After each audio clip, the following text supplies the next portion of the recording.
Salut à tous! C'est Brothers in Cards. Aujourd'hui, en exclusivité, des boosters du jeu de cartes Final Fantasy. Donc, une seule illustration, comme on l'avait dit dans la précédente vidéo avec Lightning.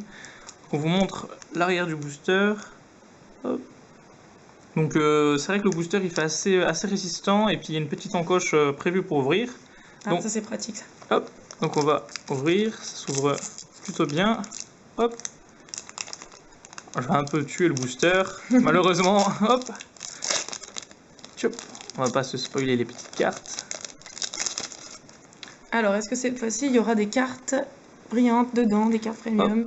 Donc première carte, le samouraï. Donc là, ici, on peut voir la série. Donc c'est FFT, je pense que c'est Final Fantasy Tactics, un jeu qui est sorti il n'y a pas longtemps. Hop. Oui, Conjureur. les boosters ont l'air de mélanger un petit peu tous les Final Fantasy.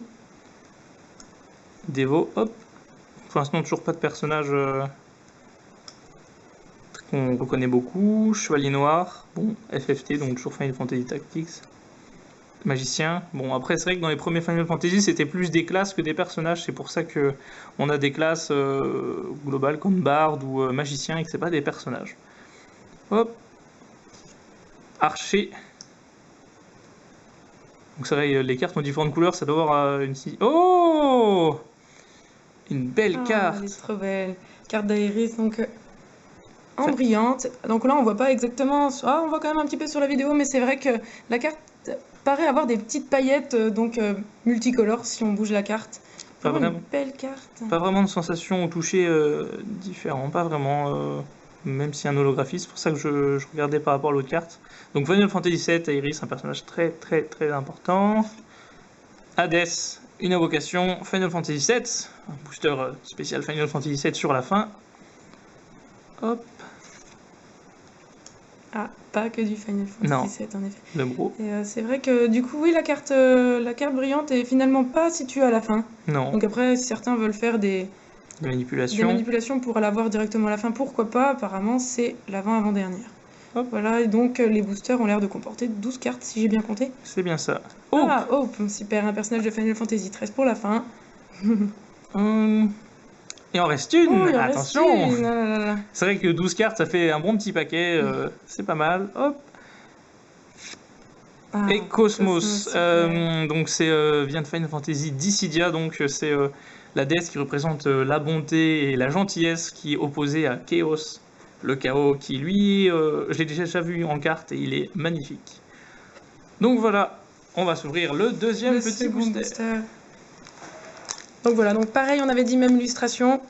Toutes les illustrations ont l'air d'être similaires. Peut-être que pour plus tard ils changeront. Peut-être, oui. Alors, voilà. Bon, c'est pratique parce que les cartes étant solides et même le paquet aussi, je pense qu'on les abîme pas trop facilement et ça, c'est très bien. Parce que acheter un booster à quand même un certain prix et se retrouver avec des cartes abîmées, c'est dérangeant. C'est sûr. Érudit. Oups. Zalbag. On dirait des cartes un petit peu, comment dire, un peu neutres en quelque sorte. Je pense qu'elles ont un bon rôle dans le jeu. Ramza. Ah, Yuffie, un personnage de Final Fantasy VII. Vous avez peut-être remarqué, mais on aime beaucoup Final Fantasy VII. Ah, c'est peut-être le préféré. Bon, il y en a qui sont beaucoup plus travaillés, c'est sûr. Final Fantasy VII sorti en 97, forcément. Alors peut-être que c'est ça les cartes qu'ils appellent premium. On essaiera de vous donner des indications, étant donné qu'il y en a 200. Peut-être que chaque carte existe en premium, c'est-à-dire en version brillante. Oui, c'est vrai que on regardera si. Parce que sur chaque booster, on a des indications sur le nombre de communes, de rares, de héros et de légendes. Donc il y a 14 légendes pour à peu près 400 cartes. Parce qu'il y a 216 premium et 186 Shiva qu'on retrouve. Je pense que c'était la même que dans l'autre. La même que le deck. Ah, oui. Peut-être. On va regarder ça tout de suite. Hop. Elles ont l'air vraiment similaires. À gauche, celle du deck. À droite, celle du booster. Et identique. Pas de grande différence, non, même l'arrière du... Non. Oui, l'arrière, on a oublié de le montrer d'ailleurs, et c'est vachement sobre, vachement beau. Trading card game. C'est très simple, mais très beau. Puis le toucher, c'est vraiment un toucher différent des autres cartes. On sent que c'est des cartes de belle qualité, quand même. Oh! Guerrier de la lumière. Final Fantasy 1, si je ne me trompe pas. La carte paraît vraiment, vraiment... C'est vraiment beau. Ça donne un bel effet avec la fumée. Donc le guerrier de la lumière. Voilà, une vraiment, vraiment très très belle carte. Hein. Je sais pas si vous voyez, mais l'effet avec la fumée est vraiment, vraiment sympathique. Donc vraiment, le personnage est bien mis en valeur.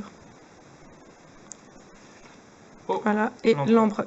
Donc un méchant de Final Fantasy 2, je crois.